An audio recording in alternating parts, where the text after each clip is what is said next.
Buenas damas y caballeros, bienvenidos, bienvenidas a Estefanía Activa. Nos sentimos contentos de compartir con ustedes el día de hoy en este sábado, que usted se siente tranquilito, que se ha desconectado totalmente de los problemas y las dificultades. Y sabemos que todos debemos incrementar nuestras capacidades perceptivas para distinguir lo correcto de lo incorrecto, para conocer las cosas que debemos hacer, para conocer nuestros derechos, nuestros deberes. Y cuando sabemos el rumbo específico hacia dónde vamos, podemos tomar mejores decisiones en todo sentido. Y en el día de hoy compartiremos con alguien que tiene mucho conocimiento en sentido laboral. Es abogado, es profesor catedrático universitario por unos 23 años y en el día de hoy compartiremos sus conocimientos con ustedes, una parte de ellos, porque realmente podemos conversar de muchos temas y sacar el máximo provecho. Pero hoy hablaremos de código laboral, pensiones, cómo se calculan las prestaciones laborales y otros temas relacionados. Así es que usted siéntase cómodo porque Estefanía Activa apenas comienza. Qué bueno que continúan con Estefanía Activa. En el día de hoy tengo el privilegio de compartir con la experiencia hecha persona, porque con unos 28 años en ejercicio y 23 como docente, catedrático, maestro, profesor, se conjugan todos los términos y yo debo ser muy cuidadosa al utilizar términos y más que tengan que ver con derecho, jurídico y demás, porque como maestro como tal me puedes rectificar y decir, Estefanía, no es así, es asá. Estoy hablando del licenciado Carlos García. Bienvenido a Estefanía Activa y gracias por aceptar la invitación. Estefanía, aquí estamos para respondiendo a usted un llamado y al amigo televidente estaremos compartiendo con usted durante un tiempo y diferentes tópicos de su pregunta, que estamos aquí para contestarle y compartir este programa con usted y el público televidente. Y ya hemos hecho un compromiso porque conversar con usted es un desborde de conocimiento y son muchos temas y son muchas las inquietudes que tenemos nosotros y también el público. Así es que ya iniciamos el programa y la cita está abierta para otro programa. Son 28 años que usted tiene en ejercicio, que eso no es fácil, Carlos. ¿Qué es lo que le ha resultado más apasionante de su carrera como abogado? Tenemos que comenzar diciendo que el derecho, la ciencia jurídica es una de las ciencias más interesantes para el ser humano. Es una de las partes de la sociedad. La ciencia jurídica es la sociedad misma. La ciencia jurídica es lo que te va a llevar a ti a conocer no solamente del derecho. La ciencia jurídica que te va a dar a ti conocimiento de historia, la ciencia jurídica de conocimiento de psicología, la ciencia jurídica te va a dar conocimiento de economía y de política. La ciencia jurídica podemos decir, es una de las ciencias sociales más importantes que actualmente existen. Y como tal, como maneja una ciencia tan importante, usted no se ha querido quedar con ese conocimiento. Para usted no es egoísta, sino que la ha compartido con cientos, digamos que miles de estudiantes, ¿verdad, Carlos? En 23 años, son muchos los estudiantes que han pasado por sus manos. Tengo ese privilegio de expresar que muchas personas han pasado por mi mano en calidad de profesor de universidades. Porque he dado clases en diversas universidades y tengo el privilegio actualmente de estar impartiendo docencia en UTESA, Moca, durante 22 años en forma ininterrumpida, aunque previamente pertenecía a otras universidades. Pero es una satisfacción de nosotros ser profesor en la universidad, porque aparte de enseñar, también yo aprendo. Sí. Y comentábamos antes de iniciar el programa que para usted es como una válvula de escape, ya eso es un hobby para usted, dar clase en las universidades. Usted sabe que la docencia, hay que tener también lo que se llama el sentido común, práctico y teórico. Porque hay que combinar las prácticas con las teorías en la enseñanza. Usted no basta ser un gran teórico, pero que en las prácticas se queda, o en las prácticas y en las teorías vaya limitado. Ahora, no todo el mundo puede ser docente, o como profesor. Hay que manejar parte de la didáctica y tener también vocación de enseñanza. Usted puede ser un magnífico doctor en Derecho, licenciado en Derecho, pero tiene que tener el don de la comunicación para que el otro entienda lo que se está enseñando. Y más también que hay muchos profesores que solamente son teoría. No, hay que combinarlo, y hay que trabajar con ejemplos. Yo siempre decía a los estudiantes actualmente, mira, vale más un ejemplo que 50.000 palabras, y las cátedras mías siempre son comentadas. Yo doy cátedra por comentada, y cuando yo le digo a los estudiantes, los que están aquí presentes, basta que me asistan para pasar el curso mío. El que me asiste tiene ya el 50% del curso pasado, porque realmente oyendo al profesor la explicación y los comentarios es que se aprende. El otro aprendizaje viene con el estudiante, estudiar y investigar lo que le estamos dando, y también en la biblioteca. Ayer yo estuve por la biblioteca de la Universidad Tecnológica de Santiago, Tezamoca, y vi estudiantes, pero la satisfacción mía hubiese sido ver la biblioteca abarrotada de estudiantes. Sí. Ahí es que está la verdadera universidad. La universidad no está en el recinto como tal. La universidad está en los libros. La universidad está en una buena biblioteca que pueda tener la institución. Y usted se la tiene. Sí. Pero los estudiantes visítenla. Ahí es que está. La universidad está en los libros.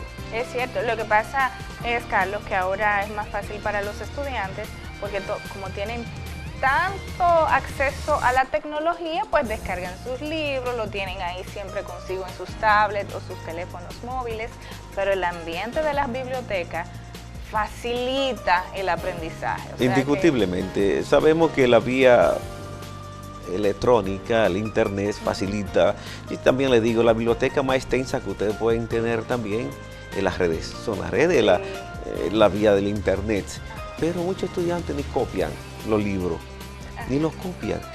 Y actualmente la universidad ha cambiado la metodología de la enseñanza. Eso es cierto. Ahora mismo la Universidad Tecnológica de Santiago, excúseme que hable de la UTESA, porque es un recinto al cual yo me debo y le agradezco mucho, ha cambiado la metodología de la evaluación a los estudiantes.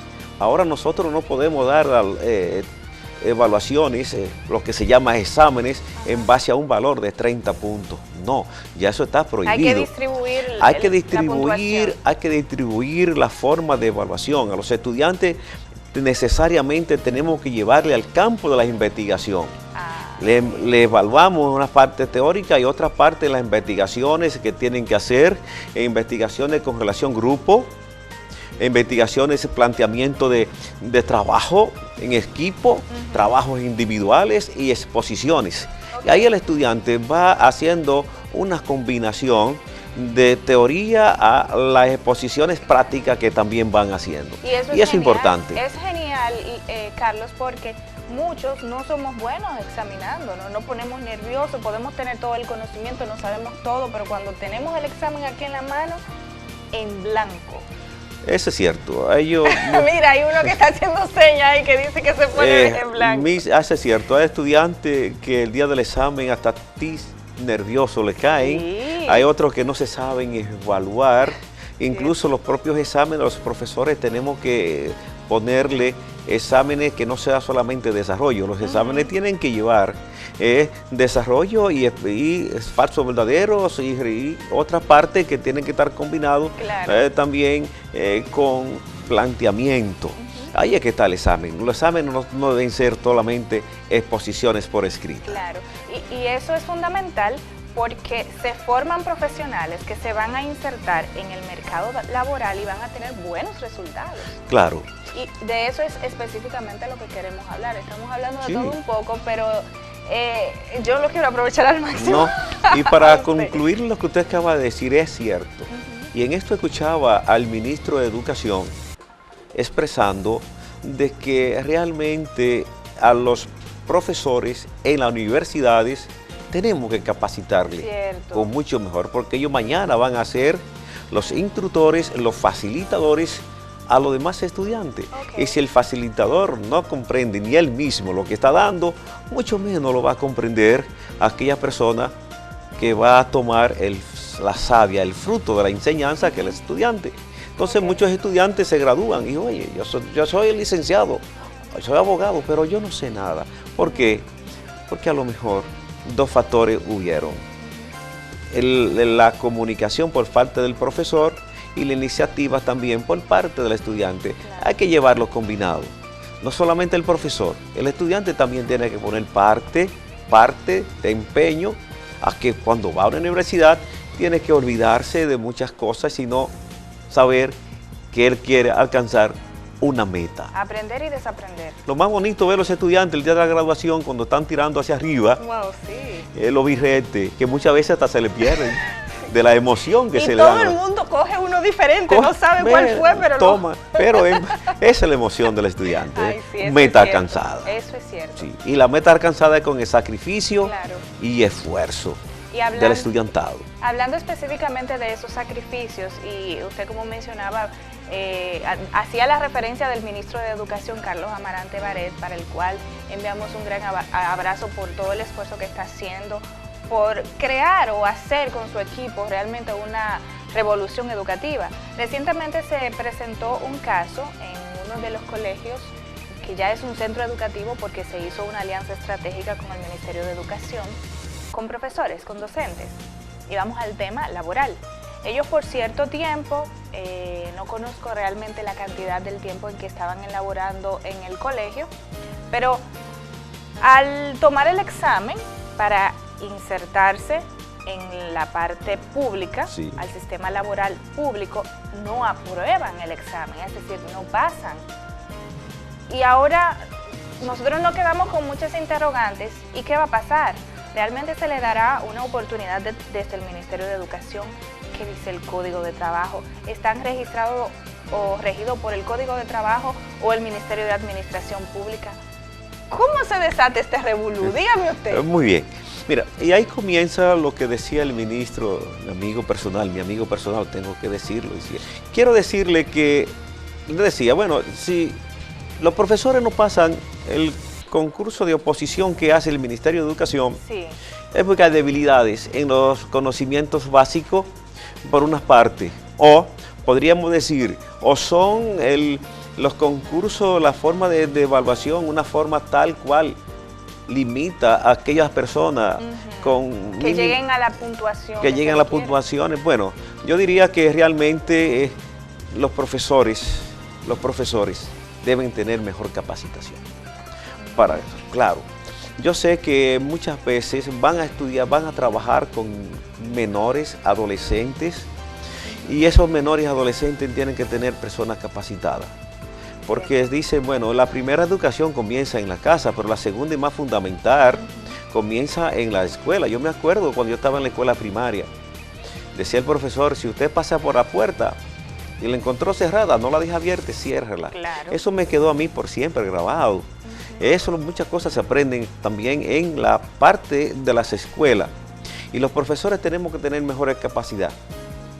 Tenemos que capacitarnos todos los días más. Y así mismo, no solamente a nivel superior. Los profesores a nivel primario y secundario tienen que tener mejor capacitación. Y eso está, la culpa parte del propio sistema en que estamos viviendo. Ahora podemos ver que el Ministerio de Educación le ha dado una mejor cobertura en cuanto al sistema salarial, a lo que ingresan al sector público. Ahora yo quiero ver también que en el sector privado esté a la par con el sector público en cuanto a la remuneración a ese cuerpo de enseñanza. ¿Para qué? Porque las personas se capaciten mejor, tengan la oportunidad de ser diplomado y hacer maestría en la capacitación de los profesores. Y a mejor profesores, mejor ciudadanos. Como dice un principio, si tú no quieres corregir a un adulto, enseña y educa al menor. Y así tenemos mejor sociedad. Claro. Por ahí debe comenzar. El pan de la enseñanza es la sabiduría externa. Dicen que los pueblos se miden el grado de desarrollo por la educación que va teniendo su pueblo. Y si nosotros tenemos un pueblo bien desarrollado educacionalmente, porque ahora el Ministerio de Trabajo y el gobierno que está, tienen como meta realmente llevar salud al pueblo de una forma de educación. Cierto, porque la educación es salud preventiva Claro, en todos los niveles. Claro, ¿por quiénes están llenas las cárceles? Búsquese que son las personas analfabetas y semi-analfabetas que están en las cárceles. Muy difícil que una persona con una educación alta pueda delinquir. Y si delinque, se le busca a una sociedad. Y les quiero llevar esto a las personas que me están viendo. Ustedes sabían que las cárceles no están hechas para los profesionales. Las cárceles no están hechas para los empresarios. Tener ni un profesional en la cárcel, ni un empresario en la cárcel. Porque es productivo. Es productivo, es productivo. Y el mismo Código Procesal Penal le establece la facilidad a aquella persona que tenga arraigo, no solamente económico, sino también un peso específico social, a que se le dé otro tratamiento y no prisión preventiva como se le dan a aquellas personas que no tienen arraigo. Okay. Pero ese no es el tema que vinimos a hablar del derecho penal, sino el derecho, otro derecho social, como es el derecho laboral, que para mí es uno de los principales derechos más sociales que tienen las diferentes ramas de la ciencia jurídica. Entonces, Carlos, volvemos al tema, volvemos al caso, porque usted dice que se enseña con el ejemplo y eso es perfecto. Ahí tenemos el ejemplo de estos maestros que no aprobaron, pero ya estaban insertados en el sistema laboral, estaban en el colegio. Ya el colegio pasa al sistema educativo público por la alianza que tienen el sector, los salesianos con el Ministerio de Educación. Entonces, ¿en qué nivel quedan estos maestros? La pregunta, es importante la pregunta y te la voy a analizar brevemente. Todo ese personal que estaba en el sector privado, si se va a reincorporar o a incorporar al sector público, ellos no pierden sus derechos en el sector privado, no pierden sus derechos. Ahora bien, eso no quiere decir que por siempre, como casi tiene que decirse, como renunciando al sector privado para pasar al sector público. Ahora, el sector privado estaba en la necesidad, o los trabajadores o los profesores renunciaban a fin de que poder pasar al sector público o el sector privado, lo que se llama darle su liquidación, sus prestaciones laborales y pasar al sector público ya como nuevo empleado. Porque el sector público no le va a reconocer, el sector público no le va a reconocer todo el tiempo que tenían laborando para un sector privado en el cual está reglamentado el sector privado por el Código de Derecho Laboral, el Código de Trabajo. Mientras que el público por la administración pública. Y el Código Laboral no se le aplica a los empleados ni funcionarios públicos con ciertas excepciones, porque el Código Laboral puede aplicarse al sector público o a instituciones públicas excepcionales. Por ejemplo, el Código Laboral puede aplicársele a las industrias y a las empresas que ejercen actividades económicas comercial del sector público. Pero la Secretaría, el Ministerio de Educación no tiene una función o no ejerce lo que se llamaría una actividad comercial para que se le apliquen a los trabajadores o empleados del Ministerio de Trabajo la reglamentación que contiene el Código de Trabajo. No, ellos tienen derecho a otro tipo de reivindicaciones económicas o reivindicaciones sociales. Tienen derecho a vacaciones, tienen derecho a salario de Navidad, tienen derecho a que se les reconozca lo que se llama licencia pre y postnatal, y además de eso, a la culminación de su contrato, de su jornada, jubilaciones o pensiones, dependiendo del tipo de cómo te haya terminado la relación. Porque si termina por una enfermedad va a terminar por una pensión, y por antigüedad el sector público va a terminar con una jubilación. Ahora bien, cuando una persona del sector público se le corta el vínculo laboral, ellos tienen derecho a que la institución también le indemnice. dependiendo también al tiempo que tiene trabajando, pero no se le aplica el código de trabajo. Entonces, esas personas que pasaron al sector público, que estaban trabajando en colegio privado, el colegio privado le debió darle el pago, las prestaciones laborales, o si ellos renunciaron, debieron darle salario de Navidad y vacaciones. Y si era una institución con fin lucrativo, la participación de beneficio, si tenía fines lucrativos. Y esa es la situación. Y se pasaron al sector público y no reclamaron su derecho entre el lapso de tiempo de los 2 meses. La prescripción. Hay un artículo, tenemos varios artículos del Código Laboral que comienzan a partir del 701, que se habla de las horas extras, la prescripción de las horas extras que te prescriben al mes. En el 702 que te va a hablar de las prescripciones de la cesantía, la terminación del contrato de trabajo por despido, desahucio y dimisión. Entonces prescriben a los 2 meses. Los demás derechos y acciones derivadas del contrato de trabajo te van a prescribir a los 3 meses de darle término a la relación laboral. Y esas personas que pasaron al sector público, el momento que ellos pasaron al sector público, comienza a correrle el plazo de la prescripción de las acciones que tienen en reclamarle sus prestaciones al sector privado. Por eso está Carlos García aquí, porque en ocasiones perdemos cosas porque no conocemos, y cuando no conocemos para dónde vamos, cualquier camino es correcto. Vamos a una pausa. Al regreso conoceremos cuáles son los principios básicos o generales del Código Laboral, hablaremos de pensiones, bueno, de lo que nos alcance el tiempo. No se lo pierdan.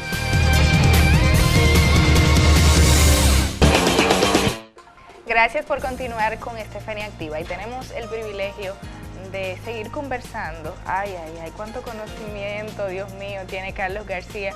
Carlos, vamos a dejar el tema ya de los maestros, porque yo espero que se le dé una oportunidad o se le busque el bajadero. ¿Cuál usted cree que sería la solución a esto? Bueno, la solución... Yo estoy poniendo entre la espada y la pared, bueno, ahora estoy de Liberia aquí. Hay dos situaciones, hay una situación legal y una situación moral. Desde el punto de vista moral, desde el punto de vista voluntario, esas instituciones privadas pueden llegar a un avenimiento, a un acuerdo con ese sector de profesorado que pasaron al sector público y llegar a una compensación, sin no indemnizarle totalmente lo que se llamarían las prestaciones laborales, por lo menos darle lo que se llamaría un 70 o 50 o 80% de los derechos que le correspondían, porque fuera una persona que a lo mejor durante una cantidad de tiempo, 1, 2, 3, 4 años, 10 años, 15 años, le sirvieron en una forma con dedicación, con esmero, en el desempeño de las funciones en las cuales fueron contratadas como docentes. Y si salieron con buena lid, por la puerta grande, ¿por qué no compensarle? Y no dejarle simplemente con las manos abiertas, porque a partir de que ellos ingresan al sector público, a partir de ahí que ellos van a comenzar en otro sector a adquirir derechos. Pero ya en el sector privado tienen derecho. Ahora, desde el punto de vista legal, ellos, si tienen más de 3 meses y 2 meses, ya sería cuestas arriba que forzosamente se le pueda requerir a una institución privada, un colegio privado, el pago de prestaciones laborales. Que han hecho muchos empleados, muchos trabajadores del sector privado, profesores, han enviado cartas a los empleadores, que yo tengo conocimiento de eso, a los colegios, y los colegios le han dado sus prestaciones laborales, aún sabiendo de que ellos van a insertarse en el sector público. Entonces yo he visto y he participado en que han habido colegios que le han dado sus prestaciones laborales. Y esperemos que se pueda buscar también la solución, porque ya es un año que comenzó, los estudiantes se han adaptado también a los maestros, el colegio, la institución o el centro ya ha buscado su rumbo, o sea que son muchas cosas las que implican que pero se va a buscar la está solución bien. más viable. Esperemos que el capital no sea como tal, Porque capital lo que Sí. busca es capital. Eso es cierto. Pero vamos a buscar en la parte humana, en la parte social Claro. de esa persona. Sí, eso es cierto y Sí. esperemos que Que así sea. así sea. Sí.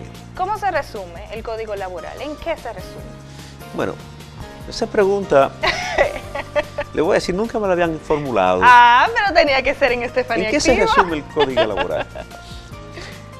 Quiero comenzar que el Código Laboral se va a resumir principalmente en 13 grandes principios que gobiernan el Código de Trabajo. ¿Qué son los principios? Los principios son la base fundamental de todas las normas. Los principios es donde la basamenta, donde realmente debe descansar la estructura jurídica. Y como tenemos lo que se llama un código de trabajo, también está gobernado por principios. Hay principios, los principios, por ejemplo, tenemos el principio sexto del código, el principio quinto del Código de Trabajo. Los derechos reconocidos a los trabajadores no pueden ser objeto de renuncia o limitación convencional. Sigue diciendo, es nulo todo pacto en contrario. ¿Qué quiere decir? Que los derechos del trabajador no son renunciables. Muchas veces los trabajadores, al momento de la contratación de su servicio, el empleador les puede decir, oye, tú vas a firmar un contrato de trabajo, pero usted está obligado a trabajar horas extra. El trabajador le puede decir que sí, en ese momento. Tú te vas a firmar un contrato de trabajo, pero las vacaciones, yo voy a tener derecho a cómo manejar las vacaciones, a cómo dividirlas, o las vacaciones en vez de 14 días, yo te voy a dar 10. ¿Tú no estás de acuerdo con eso? Dice el trabajador que sí, pero al fin de cuentas, esos son irrenunciables. Claro. Es nulo, lo que el trabajador ha hecho es nulo. Y mañana el empleador no puede decirle, no, tú firmaste un contrato de trabajo donde solamente tú tenías derecho a disfrutar 10 días de vacaciones anuales. Dice el trabajador, no, yo te lo firmé, pero hay unos principios que gobiernan el código que me dicen que eso es nulo, lo que yo firmé. No puedo renunciar a pero mis derechos. Tú tienes que darme mis derechos ahora. Esos son los principios. El Código Laboral está fundamentado principalmente en principios, pero no solamente estos principios van a favor de una de ambas clases, van a favor de ambas clases, porque hay lo que se llama, una de las características del derecho laboral es la imperatividad. ¿Qué es la imperatividad? Es la obligación a que debe someterse tanto el empleador como el trabajador en respetar las normas del derecho laboral. Esa idea de carácter imperativo, de cumplimiento forzoso, que tanto el trabajador como el empleador deben reconocerla. Entonces, ese principio o esa doctrina de o característica del derecho laboral de imperatividad es del cumplimiento. Ahí vamos a cumplirla. La ley dice que yo no debo renunciarla y que yo debo aceptarla como manda la ley. Realmente se sustenta en derechos y obligaciones. El derecho laboral se sustenta en derechos y obligaciones, pero para una sola parte, no, para las partes actoras del derecho laboral. ¿Y cuáles son las partes actoras del derecho laboral? Las partes actoras del derecho laboral son empleador y trabajador. Son las principalmente, y así mismo lo define lo que sería una definición clásica que nos la da Rafael Albuquerque en un libro llamado La Reglamentación del Trabajo, cuando nos define qué es el derecho laboral. Es un conjunto de normas y principios que regula al trabajador y al empleador en virtud de la realización, ejecución y terminación de un contrato de trabajo. Entonces, ¿a quiénes se le aplica el derecho laboral? De conformidad a la definición que nos da el maestro Albuquerque. Se aplica al trabajador y al empleador en virtud de un contrato de trabajo. Entonces, del contrato de trabajo surgen obligaciones recíprocas, porque es un contrato consensual, bilateral, donde uno se compromete a la prestación de un servicio personal a cambio de una remuneración, Económico. que es la obligación que también queda a cargo del empleador. Y esa es la parte fundamental. El Código Laboral se sustenta y se fundamenta en principios y normas de orden público. Vamos a dividir las prestaciones laborales en las que son las indemnizaciones y derechos adquiridos. Ok. Una cosa son las indemnizaciones como prestaciones laborales y otras son los derechos adquiridos del trabajador durante un lapso de tiempo determinado trabajando en una institución privada. Las indemnizaciones son aquellos pagos que tiene que pagar, otorgarle el empleador al trabajador cuando el contrato de trabajo ha terminado, ya sea por una resolución unilateral por parte del empleador. Eso llama un desahucio ejercido por parte del empleador, tienen que indemnizarle. ¿Cuál es? La cesantía y el preaviso. Son prestaciones laborales, llaman prestaciones indemnizadas, que hay que indemnizarle. El preaviso y la vacación, preaviso y las auxilios de cesantía. El auxilio de cesantía es una suma de dinero que el trabajador va a cobrar para cuando ella también esté cesante, que pueda mantenerse como indemnizaciones. Okay. Todas van a depender del tiempo que tiene. Por ejemplo, la cesantía como indemnizaciones laborales comienzan a tener derecho el trabajador a partir de los 3 meses. Si una persona termina su relación laboral a los 3 meses, el empleador, además de otro derecho, tiene que indemnizarle por cesantía, por 6 días de cesantía. Pero vamos a partir que tenga 2 años trabajando. Si tiene 2 años trabajando una persona en una empresa, hay que indemnizarle por cada año 21 días. Ahora, hay muchos trabajadores hasta los 5 años. Hay muchos trabajadores que tienen mucho más de 5 años trabajando en una empresa, sí, claro. 10 años. Entonces, si se termina el vínculo laboral con él, el empleador va a tener que indemnizarle por cada año 23 días entonces ahora.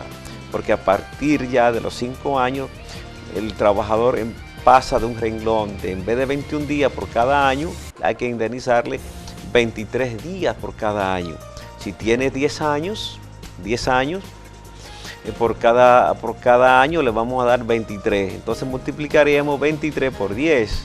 Entonces eso se multiplica entonces por el salario diario que devenga el trabajador. Y esa es una indemnización que hay que pagársela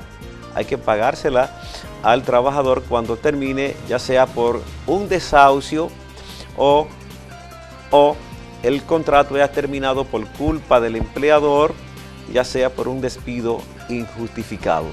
La otra parte es que se llama el preaviso, otra indemnización. El preaviso es otra indemnización. No son derechos adquiridos, sino indemnizaciones. El preaviso es la obligación que tiene el empleador de comunicar previamente al trabajador de que su contrato va a terminar en una X fecha. Entonces, durante esa comunicación, ese aviso previo, el trabajador sigue trabajando en la empresa, está preavisado, sigue trabajando en dicha empresa. Y al final de la terminación real del contrato de trabajo, el trabajador ya sabe cuándo va a terminar, pero el empleador no tiene que pagar ese concepto de preaviso. Ahora, si yo le digo, mira, el contrato de trabajo termina, Stephanie, a usted hoy mismo, el departamento local de trabajo, al departamento de contabilidad, los recursos humanos, que le hagan los cálculos, las prestaciones laborales. Entonces le dimos oportunidad a usted de localizar nuevo contrato de trabajo. Voy a quemar ropa. Entonces nosotros estamos obligados a indemnizarle. Okay. Y va a depender también esa indemnización del tiempo que usted tenga trabajando. Si tienes 3 meses a 6 meses trabajando, tengo que comunicarlo previamente 7 días. Si no lo hago, tengo que pagarlo. De 6 meses al año, una persona que tenga de 6 meses al año en el intervalo de tiempo, 8 meses por ejemplo, tengo que comunicarle 14 días de anticipación de que su contrato va a terminar. Y si tiene más de un año, sin importarle el tiempo, siempre van a ser 28 días. 28 días que hay que pagarle como indemnizaciones. Ahora, ¿Y los otros derechos? ¿Solamente eso tiene derecho el trabajador? No. El trabajador tiene derecho a que se le pague el salario de Navidad, que consiste en la 12ª parte del salario acumulado por el trabajador en ese lapso de tiempo que ha trabajado. El salario de Navidad. ¿Cuánto se espera el doble? El doble sueldo, se le llama doble. Muchas veces le llaman regalía pascual, el bono navideño. Pero bueno, como quiera se esperan esos chelitos. No, y lo comprometen. Otro derecho de prestaciones laborales, derechos adquiridos a las vacaciones también. Y muchos trabajadores, ya que usted dice el doble sueldo, que usted dijo, el doble sueldo. Entonces, vea, ¿qué sucede? Ese no fue el término que se empleó en principio para llamarle a ese dinero que reciben en dinero. Antiguamente tenía otro nombre. ¿Cuál era? ¿Cuál era? En Europa, en los años 1700 y pico, cuando comenzó la revolución industrial, tenía otro nombre. Regalía pascual. Acuérdense de la regalía pascual. Ok. La regalía pascual era como una práctica que se daba antiguamente, que no estaba reglamentado. Esa obligatoriedad por parte del empleador otorgarle. Fue una empresa, fue una forma práctica que surgió en Europa, donde un empleador a sus trabajadores, al llegar el mes de diciembre, los reunió y a cada uno le dio un regalito. Sí, así fue. Y el otro, qué buena idea. Y todos los años, le daba sus regalitos a sus trabajadores. Sí. Esa misma práctica, porque el derecho surgió como un asunto consuetudinario, basado en la costumbre, en las prácticas día a día. Esa misma práctica o costumbre vieron los demás empleadores. Fulano de tal le da a sus empleados sus regalitos en el mes de diciembre. Comenzaron a implementarlo y así se generalizó. Llegó hasta nosotros y nosotros concebimos el Código de Trujillo en 1951 y el legislador del 92 de nosotros, antes del 92, lo teníamos como regalías pascual. Yo no, pero esto no es un regalo. Esto es un derecho que el trabajador va a acumular la 12ª parte de su salario porque se lo entregan en diciembre, a más tardar. Sí. Y le cambió el nombre. ¿A cuál? ¿Cuál fue el que Salario de Navidad. Salario de Navidad, mucha gente le llama el doble sueldo. ¿Por qué el doble sueldo? Porque aparte del salario normal que va a recibir en el mes de diciembre, a más tardar el 20, hay que pagárselo. Entonces, si se pasan de esa fecha, están violando. Sí, yo le decía que el derecho... ¿Y no hay penalidad por eso? Claro que sí. Pero qué chévere, eso lo sabes. La penalidad que hay es que el trabajador tiene derecho a demandar al empleador por esa parte, y la penalidad es que el empleador se pone al margen de la ley, de la ley que dice que a más tardar el 219, el artículo 219 me parece del Código Laboral, que reglamenta el salario de Navidad que a más tardar el 20 de diciembre. Si no se lo paga el 20 de diciembre y el trabajador quiere incoar una acción, ya sea terminación de contrato de trabajo por violación del empleador, puede hacerlo. Y además una acción también en daños y perjuicios por violar esa parte del artículo 219 del Código Laboral, que es el salario de Navidad. En la práctica actualmente muchos empleadores, antes de llegar el 20 de diciembre, le hacen fiesta, le hacen una actividad y le dan sus prestaciones de derechos adquiridos, constituyen prestaciones laborales, son las prestaciones de derechos adquiridos, porque las liquidaciones anuales que muchas empresas han venido dando no es lo más recomendable y no es lo apropiado. Las liquidaciones que se hacen todos los años. Sí, el trabajador todos los años debe recibir lo que se llama el salario de Navidad y debe recibir las vacaciones si tiene derecho a disfrutarlas. Hay una cosa que yo no quiero que se me quede, aunque ya el tiempo ya estamos en contrarreloj, es el artículo 83 del Código Laboral, la compensación por jubilación y pensión. Pensando en ese tema. Hay que hacer otro programa. Sí, pensando en ese tema. Y todavía hay que crear una estructura para aplicación de eso. Porra, pero ya sí fue verdad. No, hay que crear una estructura, no tanto del sector privado, del sector gubernamental, tendría que crear, y el empleador iría acumulando unos fondos. Eso es deprimente. Unos fondos. Entonces, eso chocaría también con lo que se llamaría las liquidaciones o las prestaciones laborales que tiene el trabajador a recibir cuando se termine el vínculo laboral, porque habría una dualidad de situaciones. Te vamos a indemnizar por la cesantía de que dice el artículo 83, o te vamos a indemnizar por la cesantía que establece la terminación del contrato de trabajo, ya sea por despido injustificado o por un desahucio que ejerza el empleador en contra. Ello no hay ahora la situación, la base fundamental para la aplicación del artículo 83. No hay fondo, no hay resoluciones, no hay reglamentación específica para eso, y los empleadores escaparían a esa aplicación de ese código. Nosotros echaremos todas las ganas del mundo trabajando y después cuando terminemos, bien gracias. Ni para lo que los sucede, medicamentos.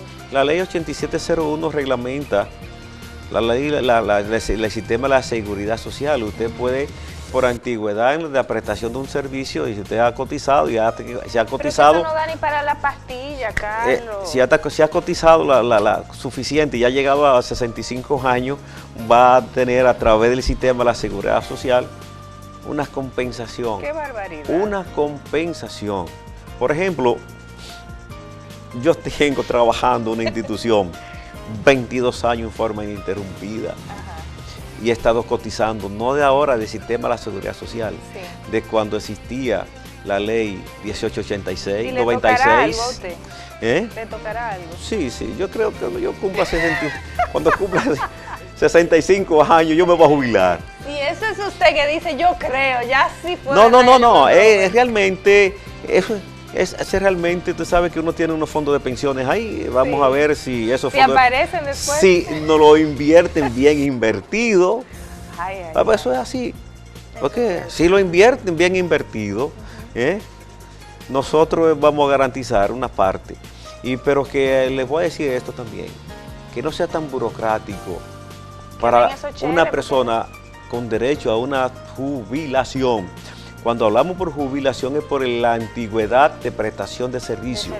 Y otra persona, cuando le van a dar una pensión por incapacidad o enfermedad, que no sea tan burocrático alcanzar y que se le pongan esa pensión. Que muchas veces, óigame, las pensiones que le ponen son irrisorias con relación a la necesidad que está teniendo esa persona ya, que cuando más necesita, la tenemos más desamparada. E inclusive, algunas de estas personas fallecen y no reciben la compensación. No reciben ninguna retribución económica. Entonces, a veces uno se pregunta, ¿y qué sentido tiene?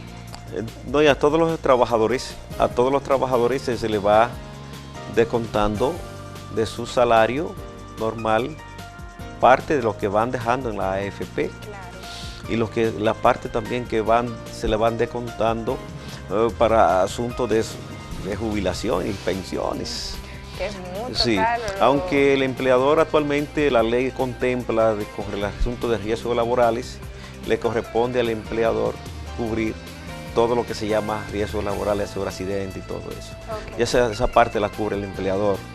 Pero de su salario a todos los trabajadores le están descontando esa partecita que usted dice. Bueno, pues es otro programa que tenemos que hacer con Carlos, porque hay muchos otros temas que nosotros necesitamos conocer, manejar, para saber a qué nos enfrentamos e inclusive antes de tomar una decisión saber qué implicación legal tiene, cuáles son nuestros derechos, pero también cuáles son nuestros deberes. Gracias por aceptar la invitación, Carlos. Aquí estaremos en cuanto usted nos requiera nuestra presencia, para seguir dialogando, porque ha sido un diálogo entre usted y nosotros y el público televidente, que ya ha sentido muchas llamadas ya temblando. He sentido el teléfono mío que ha vibrado muchas veces. Tiene ahí, ya usted sabe. Sí, ahorita voy a ver la llamada que han hecho. Sí, muchas gracias a ustedes. Tengan buen resto del fin de semana.